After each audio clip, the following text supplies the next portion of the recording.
이사야부터 지금 보고 있는 예레미야까지 선지서들을 쭉 살펴보면서 이 맥락이 이해가 안 가고 정신 없어질 때가 있습니다.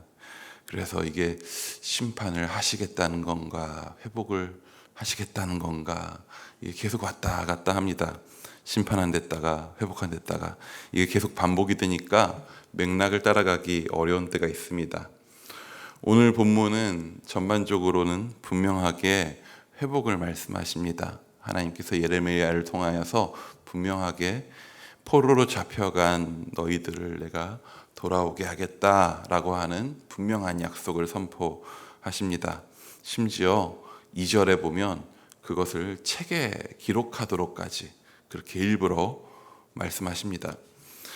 책에 기록하도록 그렇게 명령하신 것은 사실 특이한 일입니다. 선지자의 예언은 그때그때 당시의 사람들에게 주로 의미가 있었습니다. 그렇기 때문에 선포하고 그것을 듣는 것이었지 굳이 기록하라는 명령을 따로 그렇게까지 특별히 책에까지 기록하라는 내용을 따로 그렇게 많이 말씀하시지는 않습니다. 그런데 하나님께서 일부러 오늘은 책에 기록하게 하십니다. 왜 책에 기록하게 하냐 하면 이것이 남겨져야 하는 내용이기 때문입니다. 지금 선포되는 내용이 단순히 지금 듣고 있는 이스라엘 백성들 뿐만 아니라 더 정확하게는 한참 후대에 기록된 걸 봐야 할 만큼 후대의 백성들에게 확인되어야 하는 일이기 때문이죠. 당시에 여러 거짓 선지자들도 잡혀간 포로들이 귀환할 것에 대한 예언을 했습니다. 왜냐하면 이미 잡혀간 건 현실이니까요.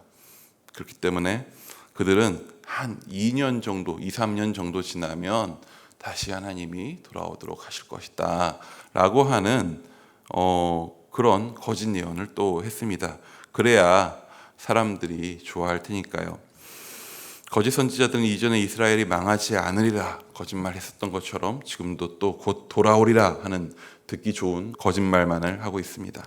하지만 예레미야의 예언은, 오늘 예레미야의 예언은 책으로 남겨져야 합니다. 왜냐하면 하나님께서 이스라엘을 돌아오게 하실 계획은 70년짜리 긴 계획이기 때문입니다. 글로 남겨서 돌아온 이들이 이 글을 보고 그 여호와의 신실하심을 확인해야 합니다. 그런데 이 가운데서 그런 의문이 들죠. 왜 70년씩이나 하필 그렇게 필요한 것일까? 그뿐만이 아닙니다. 하나님께서는 이스라엘을 회복해 하실 것입니다. 결국에 그들을 돌아오게 하실 것입니다. 근데 그럴 것이라면 왜 심판하시는가? 또 더 나아가서 그렇게 심판의 기간을 70년 동안 확인하도록 하시는 이유는 무엇인가 하는 것이죠. 왜 계속 심판의 메시지와 회복의 메시지가 반복해 나오며 우리를 말씀을 읽기 힘들게 할까요? 결론적으로는 하나님께서 자기 백성을 회복해 하시고 완전하게 세우실 것입니다. 이것은 절대 변하지 않습니다. 하나님은 절대 자기 백성을 포기하지 않으시고 되찾으십니다. 그 신실함을 백성에게서 찾지 않고 하나님 자신에게서 찾으시는 하나님이시죠. 하지만 하나님은 이것을 위해서 회복해 하시기 위해서 심판하십니다. 하나님께서 이스라엘에게 주신 구원의 율법은 여러 많은 조항들을 갖고 있죠.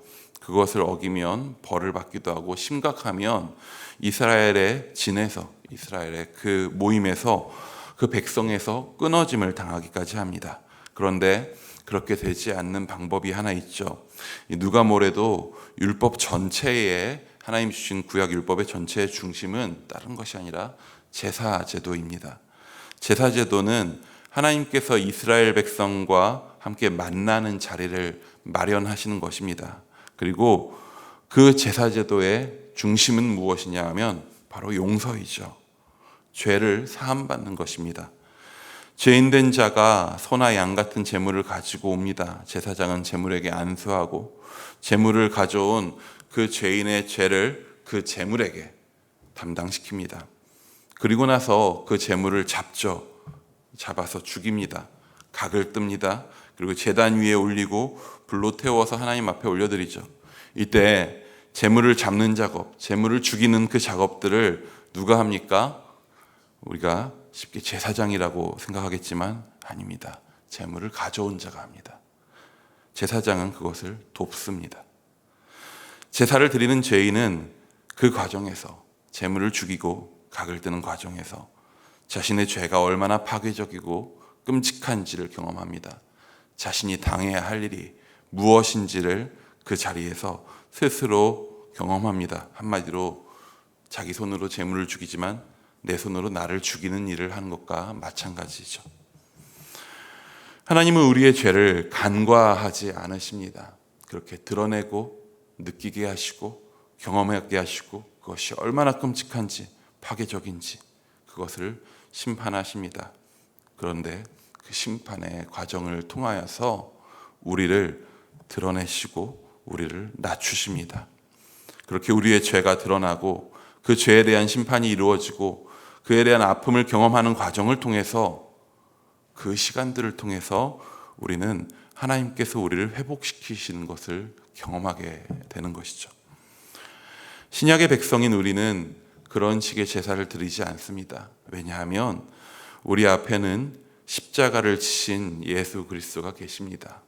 그분이 모든 죄인들의 죄를 대속하는 제물이 되셔서 십자가 가운데서 그 채찍질과 그 못질과 그 죽임을 스스로 감당하셨기 때문이죠. 우리는 그 십자가를 바라볼 때 우리가 당해야 할 그 죄의 비참함과 끔찍함을 보게 됩니다. 그리고 그 모든 심판을 대신 담당하사 우리를 회복하신 분을 바라보게 됩니다. 하나님께서 우리의 실패를 드러내시고 우리의 넘어짐 가운데서 우리 고통들을 허락하실 때가 있습니다. 그 시간들을 견뎌야 할 때가 있습니다. 절대 버림받는 순간이 아닙니다. 주께서 우리의 연약함을 드러내시며 우리의 죄를 드러내시며 우리를 회복해 하시는 자리입니다. 그분의 수술이 시작되고 진행되고 있는 것이죠. 우리의 실패와 넘어짐이 드러날 때 그분 앞에 우리 함께 감사할 수 있기 원합니다. 오직 주께서 나를 위하시는 그 손길 가운데서 기쁨으로 그 모든 것들을 십자가 앞에서 감당하며 그의 신실하심을 확인하는 귀한 성도님들 되시기를 축원합니다.